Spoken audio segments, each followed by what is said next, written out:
The last thing Elias Porter expected to be doing at 5:30 on a Tuesday evening was arguing with a ticket agent at JFK while holding his 5-year-old son's hand and trying not to lose his mind. "I can't afford another fee," Elias said, jaw tight, eyes darting from the agent to the departure board. "You already charged me to rebook after the delay. Please just let me, sir, I'm sorry," the woman said, glancing back at her screen. "It's policy." "Daddy," Roman tugged at his sleeve, his tiny voice cutting through the chaos. "I'm hungry." Elias crouched down beside him and gently ran a hand over the boy's dark curls. "I know, buddy, just a few more minutes, okay?" He stood, rubbing the back of his neck. "There's gotta be something you can do." "I already told you, excuse me," a soft, calm voice interrupted behind him. "I think I might be able to help."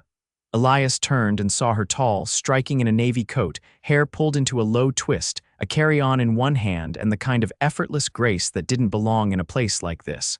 Her eyes met his, blue and steady. "I overheard," she said, stepping closer. "You're trying to get to Chicago, right?" He blinked. "Yeah, my sister lives there. I just started a new job and my sitter bailed at the last second. I had to bring my son and now everything's snowballing." She smiled gently. "I'm flying to Chicago too. I booked a first-class ticket. They usually allow a guest in the lounge and sometimes additional seat changes. Maybe I can help you get through the mess." Elias stared at her. "Seriously," she nodded. "I know how this airport works, trust me." He hesitated. "Why would you do that?" She glanced down at Roman, who was chewing on a Lego block. "Because you look like you're about to lose your mind, and he looks like he deserves a snack." Elias exhaled. "You're a lifesaver." "I'm Bianca Alden." She reached out her hand. "Elias." "Elias Porter." He shook it. Her hand was soft, warm. She held his gaze a second longer than necessary before turning back to the agent. Bianca spoke in quick, confident tones. Within 5 minutes, they were through security, headed toward the lounge, and Roman had a juice box in one hand and a cookie in the other. Elias still couldn't believe it. "You some kind of travel magician?" he asked as they sat in sleek gray chairs. She laughed, a real laugh, not the polite kind. "No, I just fly a lot." He glanced at her. Her coat looked expensive. Designer, maybe, her shoes too, but she didn't act like someone rich. She leaned forward when Roman showed her his toy plane and asked questions like she actually cared about the answers. "You're not from New York?" she asked. "No," Elias said, watching Roman. "We moved here 6 months ago. My wife passed away last year, cancer. I had to quit my job in Houston and start over. It's been a rough ride." She blinked, clearly surprised, then softened. "I'm really sorry." "Thanks." His voice was quiet. "We're getting there." "I work construction now. It's not glamorous, but it pays. I just want to be a good dad." "You already are," she said softly. He looked at her, something unfamiliar flickering in his chest. "What about you?" he asked. "Chicago for business?" Her smile faltered for half a second. "Kind of. I have a few things to take care of. Old family stuff. Sounds complicated." "You have no idea," she said under her breath. They boarded first class together, thanks to her ticket. She insisted Roman sit by the window and moved so Elias could be beside him. She took the seat across the aisle. "You really didn't have to do this," he said as a flight attendant brought Roman a blanket. "I wanted to," she replied. During the flight, they talked about everything and nothing. Music, childhood memories, Roman's obsession with planes. Bianca was warm and open, but there was something guarded in her, too, a hesitation that peeked out when he asked about her family. "My dad passed away last year," she said quietly.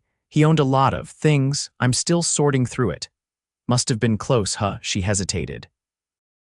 "Not really." Elias didn't press. He knew that tone, the kind where pain didn't come from loss but from what never was. They landed after midnight. Bianca's driver was already waiting, sleek black sedan, suited man holding a sign. Elias blinked. "That's yours," she shrugged. "Yeah, you really travel a lot, huh?" Something like that. She knelt beside Roman, smoothing his hair. "It was really nice meeting you, Roman." "Are you a princess?" he asked, dead serious. Bianca laughed. "No, but I like the sound of that." Elias chuckled, then turned serious. "I don't know how to thank you." "You don't have to, still. I owe you." She met his eyes. "Maybe just have dinner with me sometime." He blinked. "Wait, you're asking me?" She stood. "Yeah, unless that's too weird." No, I mean, yeah, I'd love to, she smiled, cheeks pink. Great. I'll find you. He watched her drive off, Roman asleep against his shoulder. 2 days later, Elias came home from work and found a delivery box on his doorstep. Inside was a tiny pair of designer sneakers for Roman, a toy plane, and a note. Dinner. Friday, 7, I'll pick you up. And just like that, Elias Porter, struggling dad, construction worker, barely keeping it together, found himself agreeing to dinner with the most intriguing woman he'd ever met. He had no idea she was a billionaire, and she had no idea she was falling. Elias adjusted the collar of the only button-down shirt he owned that didn't have a tear or a paint stain on it. It was stiff from lack of use, and the sleeves were a little too short, but he didn't have time or money for tailoring. Roman was at his sister's apartment in Evanston, blissfully unaware that his dad was about to go to dinner with the woman who had somehow rewritten the rules of Elias's world in a single night. A black SUV glided to a stop outside his building at exactly 7. He'd expected a rideshare or maybe a regular cab, not a chauffeur in a tailored overcoat standing by the back door like something out of a movie. You Elias Porter? The man asked. Elias nodded, instinctively brushing lint off his shirt as he stepped toward the car. Miss Alden's waiting inside. He slid into the back seat and paused. Bianca was dressed in a deep charcoal blouse with a structured collar, sleeves rolled just enough to show a delicate silver watch. Her hair was swept up again, this time looser, and her lips were painted a shade that wasn't red but definitely meant business. She didn't look like anyone he'd ever dated. She didn't look like anyone who would have even noticed him on the street. You look good, he said, suddenly uncertain. So do you, she replied, her eyes scanning him like she meant it. As they pulled away from his neighborhood, Elias caught a glimpse of himself in the window's reflection. He looked like a man headed to something he didn't quite understand. Where are we going? He asked. You'll see. They drove for 20 minutes, the city lights giving way to quieter streets lined with old brownstones. The SUV stopped in front of a restaurant with no sign, just a sleek black awning and a single gold lantern glowing outside. Elias stepped out and looked up. I've never even heard of this place. That's the point, Bianca said, walking ahead of him. It doesn't advertise. Inside, the space was warm and low-lit, with rich wood walls and candlelight flickering on every table. A maitre d' greeted her by name and led them to a corner booth already set with menus and a bottle of wine chilling in a silver bucket. Do you know the owner? Elias asked as they sat. I've invested in a few restaurants, she said casually, folding her napkin across her lap. Right. Of course. He reached for the water glass, trying not to look like a man who'd grown up on frozen lasagna and fast food. Bianca poured him a glass of wine without asking, then leaned in slightly. I figured we could talk more this time, she said. Without delays and airports and half-asleep 5-year-olds, he nodded. I'd like that. So, how's the new job treating you? Long hours, heavy lifting, the usual, he shrugged. Pays enough to keep the lights on. She tilted her head. And you're okay with that? He hesitated. I used to be in architecture, drafting, project planning, back in Houston, but after everything I couldn't keep up with the hours. I needed something with more flexibility, so here I am. Her expression shifted, something thoughtful behind her eyes. You sacrificed a lot. I did what I had to do. Roman comes first. I respect that, she said, voice low. He watched her for a beat. What about you? What exactly do you do, Bianca? She smiled, but it didn't quite reach her eyes. Depends on the day. I sit on a few boards. I manage a family portfolio. I oversee things. He raised a brow. That's vague. Intentionally. Why? Because people treat you differently when they know the number, she said softly, brushing a finger down the stem of her glass. And I like earning my place in a room before they decide what it's worth. Elias studied her. You're not what I expected. Neither are you. Their food arrived: roasted duck with fig compote for her, a thick cut steak with truffle potatoes for him. He tried not to gape at the presentation. The flavors were insane, like someone had taken a regular dinner and turned the volume up to 11. Halfway through the meal, she asked, "What was your wife like?" He blinked. That's not what I thought you'd ask. You don't have to answer.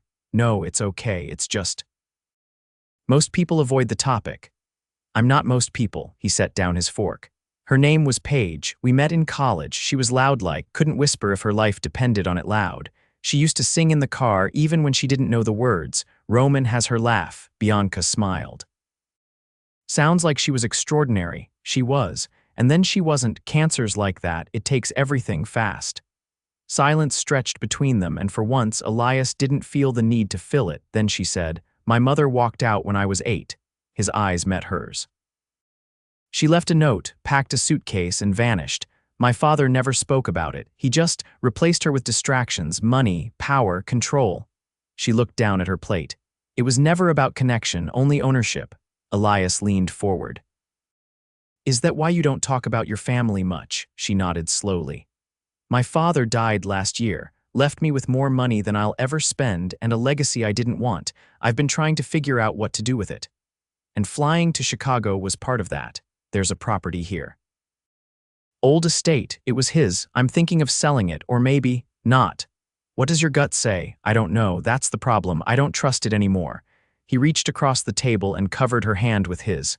Maybe that's why we met. To help each other trust ourselves again. She looked up at him, something sharp and vulnerable behind her eyes. You really believe that? I think when the universe hands you free first-class tickets and cookies for your kid, you take the hint.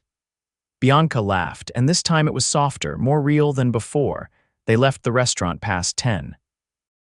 The air was cool, and she didn't pull away when his hand brushed hers as they walked. The SUV was waiting, but neither of them moved toward it.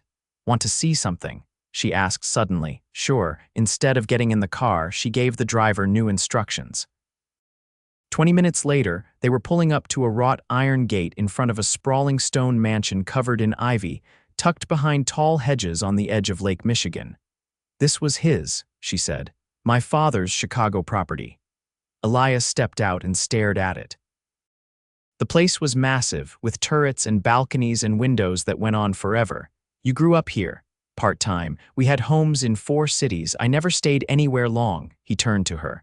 And now, I haven't set foot inside since the funeral. Thought maybe I'd show you before I decide what to do with it. He looked at her, then back at the house. You want to go in? She hesitated. Not alone, he offered his hand. Then let's do it together. She took it. The gate creaked open behind them. And just like that, 2 people who'd met in the chaos of an airport were walking into a piece of her past together. Neither of them knew that what waited inside would change everything. The front door creaked open with a reluctant groan, followed by a silence so dense it made Elias feel like they were trespassing even though Bianca had the keys. The air inside was colder than outside, untouched by heat or sound. Shadows stretched across the marble floor, and the chandeliers above were dark, their crystals catching only the faint streetlights that managed to filter through the high windows. Bianca stepped over the threshold first, her heels clicking against the stone. Elias followed, eyes scanning the grand foyer with its sweeping staircase and tarnished gold-trimmed mirror. The house didn't smell abandoned, it smelled paused, like someone had left in a hurry and never returned. Furniture still stood untouched, dust settled like frost on every surface. You sure you're ready for this? Elias asked, his voice quiet but steady. Bianca didn't answer right away. She walked forward, trailing her fingers along a wooden banister worn by time. He used to host winter parties here, black tie orchestras, champagne flowing like water. Everyone wanted an invitation. And you, she turned toward him. I was 12 the first time I was allowed to attend. I wore a silk dress with a neckline too low for my age because he believed presentation mattered more than comfort. I spent half the night hiding behind the grand piano. Elias followed her gaze toward the living room, where a baby grand stood under a heavy velvet cover. Looks like the house hasn't forgiven him either. She gave a faint laugh. He didn't believe in forgiveness. Only leverage. They moved through the manor slowly, room by room. The library was lined with first editions under glass, and the dining room had a table long enough to seat 30. Portraits hung on the walls, all painted in the same stiff style. Her father appeared in 4 of them, always in different suits, always unsmiling. In a smaller room off the kitchen, Bianca stopped. This was the only place I liked. Elias stepped in behind her. It was a breakfast nook, circular and sunlit during the day, with a faded cushion built into the curved bench beneath the window. A child's hand-painted mug sat on a shelf, the glaze chipped but the design still bright. I used to sit here and read. No one ever came into this room. It didn't matter to him. You still read? Elias asked. When I can sleep, yeah. She turned to him. You think I'm ridiculous for holding on to a house I hated living in? No, Elias said, crossing to her. I think it means you're still trying to reclaim something. That doesn't make you ridiculous, it makes you human. She looked at him for a long moment. You say things like that so easily, because I've had to fight to believe them myself. They stood there in silence, the space between them thick with questions neither had asked yet. Then Bianca exhaled and turned back toward the hallway. There's something else I want to show you. They climbed the stairs to the second floor, where the walls were lined with closed doors. At the end of the hall was a set of double doors, carved and painted with intricate patterns that had faded over time. This was his study. No one else was allowed inside, ever. And you've never been in, she shook her head. Not once. She unlocked the door and pushed it open. The room beyond was vast, paneled in dark walnut, with floor-to-ceiling shelves filled with ledgers and leather-bound volumes. A massive desk stood in the center, its surface still arranged with pens, a crystal paperweight, and an old rotary phone. Bianca stepped in, her eyes scanning the room like she was seeing through time. He used to come in here after dinner sometimes for hours. I'd wait outside, hoping he'd call me in. He never did. Elias walked to the desk and picked up a small silver-framed photo. It was of a woman's sharp cheekbones, a distant smile, and the same blue eyes Bianca had. Your mom, Bianca nodded. He kept her photo even after she left, but he never let me ask questions. She crossed to a cabinet and opened it. Inside were files labeled with numbers and initials. After rifling through them, she pulled out a slim black folder and opened it on the desk. What is it? Elias asked. She scanned the documents, then froze. It's a trust, in my name. But it's dated 5 years before he died. That's not unusual, right? Look at the terms. She handed him the paper, her finger pointing to a clause. If I marry before the age of 30, the trust dissolves. All assets revert to the Alden Foundation Board. Elias blinked. That's controlling. That's him. Her voice was tight. He didn't want me to marry, said no man would ever be good enough. And now, I turn 30 in 6 months. Elias leaned against the desk, processing. So if you fall in love, you lose everything. It's not even about love. It's about legal paperwork, a signature. That's all it takes to erase my name from everything he left me. He watched her, the realization settling in. That's why you're afraid. She didn't deny it. I've spent my whole life trying to prove I'm more than his daughter. If I lose this, I lose my leverage. And if you keep it, you lose your chance at something real. She met his eyes, and for a moment, neither of them breathed. Then she said, I never told anyone that before. Why me? Because you're the only person who sees me without measuring what I'm worth. A long silence passed between them. You want to get out of here? Elias asked gently. She nodded, and they left the study behind, the door clicking shut as they stepped into the hall. Back in the car, Bianca was quiet. Elias didn't push. He watched the city pass by through the window, the tension between them humming like static. When they pulled up to his building, he turned to her. Come upstairs. She looked at him, uncertain. Are you sure? You don't have to stay. Just come see my world for a minute. She followed him upstairs to his small apartment. It was neat but lived in. A drawing Roman had made hung on the fridge. A stack of overdue bills was tucked under a coaster. The couch had a threadbare blanket folded over the back. This is real, Bianca said softly, taking it in. Yeah, no crystal chandeliers or secret trust funds. Just Legos and leftovers. She stepped closer. It's honest, he watched her, something shifting in his chest. You don't have to run from who you are, and you don't have to apologize for who you are. They stood close now, the space between them charged. She hesitated, her fingers brushing his. I'm scared, she whispered. So am I, he said. But you're here. She leaned in, and he met her halfway when their lips touched. It wasn't the kind of kiss born from perfect timing or clever words. It was raw. Honest.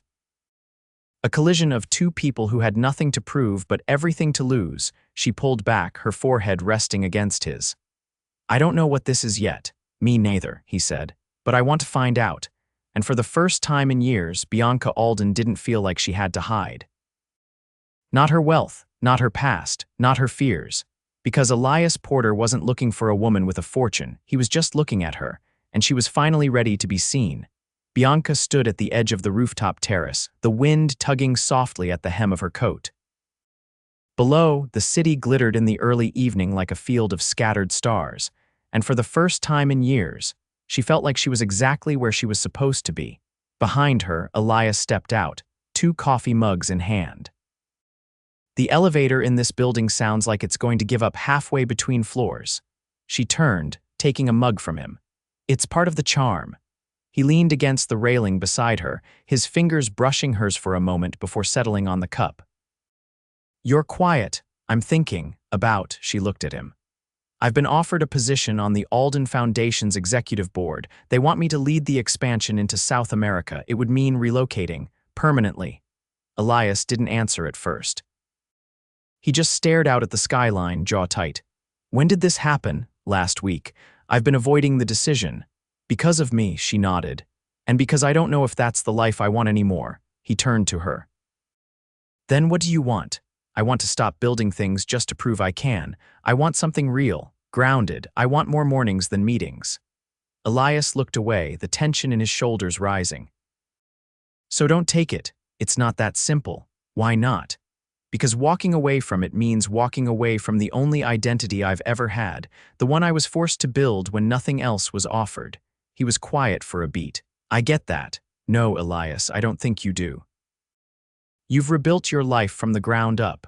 You know what it's like to lose everything and start over. And you don't. I never lost it, she said. I inherited it, and it's suffocating me. He studied her for a long moment. Then maybe it's time to give yourself permission to be someone else. She set the mug down on the ledge. There's something else, he waited. I've been thinking about the trust. He crossed his arms. Yeah, I've had lawyers review it. There's no loophole. If I marry before I turn 30, everything reverts to the board. But if I wait, I get full control. All of it. Elias raised an eyebrow. So what are you saying? I'm saying I've been offered a seat at a table I never asked to sit at, and the only way to keep it is to stay alone. Elias stepped closer. You're not alone now, I know. Then why are you talking like you're already leaving? She looked up at him, her expression unreadable. Because I'm falling for you, and that scares me more than losing everything else. He reached for her hand, wrapping his fingers around hers. You think I'm not scared? Bianca, I haven't let anyone into my life since Paige. This isn't easy for me either. I'm not asking for easy. Then what are you asking for? She hesitated. Time. I need time to figure out who I am without my last name making all the decisions. He nodded slowly, letting go of her hand. Then I'll wait, she blinked. You will, you're worth waiting for. The next day, she flew back to New York to meet with the foundation board. Elias didn't ask questions, and she didn't offer details. They kept in touch, but there was a weight between their words now, like they were both holding their breath. 2 weeks later, a letter arrived at Elias's apartment. No return address, just his name written in a familiar script. He opened it slowly, unfolding the thick parchment. I've declined the board seat. I've liquidated the trust. I'm keeping the house. Not because he built it, but because I want to rebuild it, my way, and I'd like you to help me if you're still willing. Elias stared at the page, heart pounding. The next morning, he and Roman stood at the edge of the property, bags in hand. Bianca opened the door before he could knock. Roman ran to her immediately, arms open. Do you still have cookies? She laughed and picked him up. I have a whole cabinet full.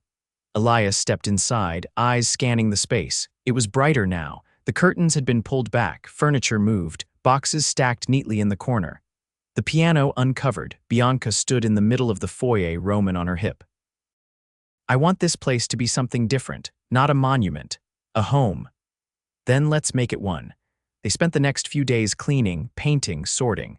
Bianca rolled up her sleeves and got on her hands and knees beside Elias, scrubbing floors and tossing out old relics of her father's empire.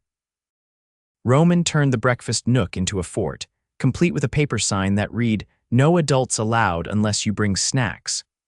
One evening, As they sat on the floor of the library surrounded by open books and half-built shelves, Bianca turned to Elias. "I've been thinking." He looked over an old ledger in his lap. "Dangerous. I want to start a program for single parents, scholarships, housing support, access to education." He raised an eyebrow. "Using the foundation money? No, using mine, what's left of it." He set the ledger down. "You mean that?" "I do. I want to build something that matters, not because it carries the Alden name, but because it could change someone's life the way you changed mine." He reached for her hand. "You changed mine first." She leaned in and kissed him, slow and sure, no hesitation this time. When she pulled back, there were tears in her eyes. "I love you, Elias." He cupped her face. "I love you too." The following spring, they held a small ceremony in the garden behind the house. Just a few close friends, Roman in a tiny suit, Bianca in a simple ivory dress. No press. No board members, no legacy looming over them. After the vows, Roman stood between them and held both their hands. "Are we a family now?" he asked. Bianca knelt. "We've been one for a long time." Elias kissed her as the sun dipped low behind the trees, casting gold across the garden. In that moment, there were no boardrooms, no trusts, no walls left between them, just love, earned and finally free. The sound of hammers echoed through the once silent halls of the Alden estate, now alive with renovation crews, paint splatters, and the scent of sawdust and citrus polish. Elias stood at the edge of what used to be the formal dining room, sleeves rolled up, blueprints in hand, watching as a wall came down to make space for the new community kitchen. He wasn't just supervising, he was building it himself. Every nail he drove, every wall he framed, was part of something he believed in now. Not because it paid the bills, but because it meant something. From across the room, Bianca approached, her boots crunching over protective floor coverings, her phone pressed to her ear. She ended the call as she reached him.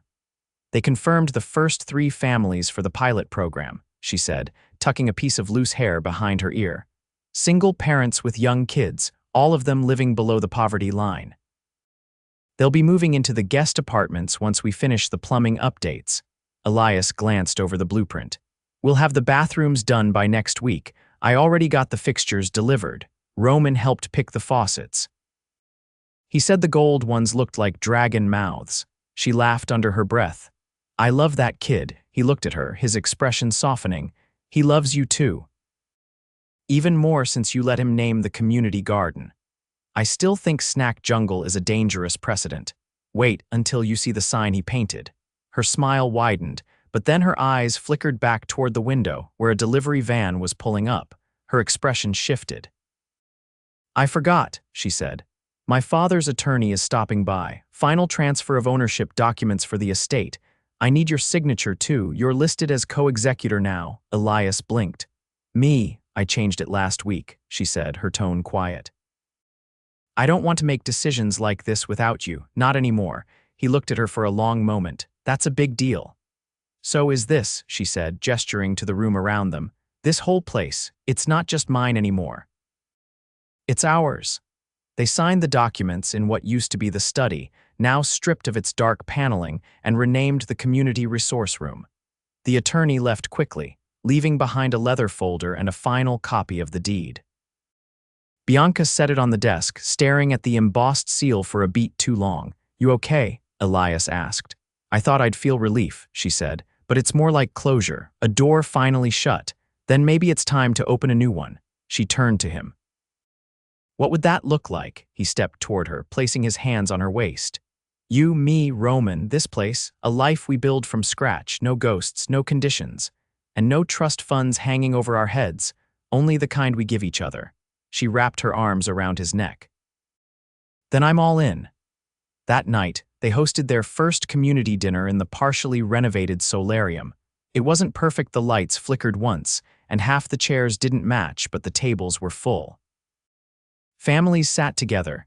Kids ran barefoot across the polished stone floor, music played from a borrowed speaker, and laughter bounced off the glass walls. Bianca stood at the end of the buffet table, helping a woman carry 3 plates back to her children. She wore a simple linen dress, her hair in a loose braid, a streak of flour on her cheek from making bread earlier in the afternoon. Elias caught himself staring more than once. Later, after everyone had gone home and Roman had fallen asleep on a blanket under the stars, they sat on the back steps of the estate, watching the lake shimmer under the moonlight. Bianca leaned against Elias's shoulder. "This is what I always wanted and never knew how to ask for." He kissed the top of her head. "You didn't have to ask, you just had to be brave enough to stay." She turned to him, her eyes shining. "Then maybe it's time I ask for something else." He raised an eyebrow. "What's that?" She reached into her pocket and pulled out a small velvet box. He froze. "What are you doing?" She opened it. Inside was a simple band, brushed gold with an inscription he couldn't read in the moonlight. "You once said you'd wait for me," she whispered. "I'm done making you wait." He stared at her, stunned. "Bianca, I don't care about the trust or the board or what anyone thinks. I want to spend the rest of my life with you. Will you marry me?" He didn't answer right away. Instead, he took the ring out of the box, slid it onto his own finger, and lifted her into his arms, kissing her like the world had finally given him permission to breathe. "Only if I get to propose next time," he murmured against her lips. She laughed, her arms around his neck. "Deal?" The following summer, they held a second wedding. This time it wasn't small and it wasn't quiet. It was a celebration. The garden was in full bloom with wildflowers and fruit trees lining the paths. Roman walked Bianca down the aisle, clutching her hand like it was the most important job in the world. Guests from the community sat in rows of mismatched chairs, local kids blew bubbles, and a jazz trio played under a canopy of fairy lights. Bianca wore a dress made by a local seamstress, and Elias wore a suit that Roman had chosen because it had cool pockets. They exchanged vows, surrounded by people who had watched them build something beautiful from broken pieces. Afterward, they danced under the stars, barefoot in the grass, champagne flutes forgotten on the table nearby. Bianca rested her head on Elias's chest. "You know what the best part of this is?" He swayed with her slowly. That I didn't give anything up. I just made room for something better." He kissed her forehead. "You gave up a legacy that didn't belong to you and built one that does." She looked up at him. "With you." They stayed there long after the music faded, the lights dimmed, and the guests had gone home. Roman slept in a hammock nearby, curled up with a book under his arm. The lake reflected the moon above, and the estate, once a symbol of silence and distance, was now filled with warmth, voices, and life. Bianca pulled Elias closer. "Promise me something, anything, that we'll never stop creating things together. Programs, dinners, gardens, messy mornings, all of it," he smiled. "Only if you promise not to bring home any more dragon-shaped faucets." No promises. Years passed, and the Alden estate became something entirely new, a refuge, a resource, a home. The scholarship program expanded, a childcare center opened on the property. Bianca published a book about redefining inheritance, and Elias started a vocational training program for single parents. Roman grew into a compassionate, curious teenager who still insisted on naming everything. The kitchen was now called the Snack Fortress, and through all of it, Bianca and Elias stayed side by side, building, laughing, loving, because when she gave up everything she was told to be, she found who she really was. And when he let someone in again, he realized he'd never truly been whole until her. Together, they weren't just a love story, they were a legacy. One made not of marble or money, but of moments, of choices, of home.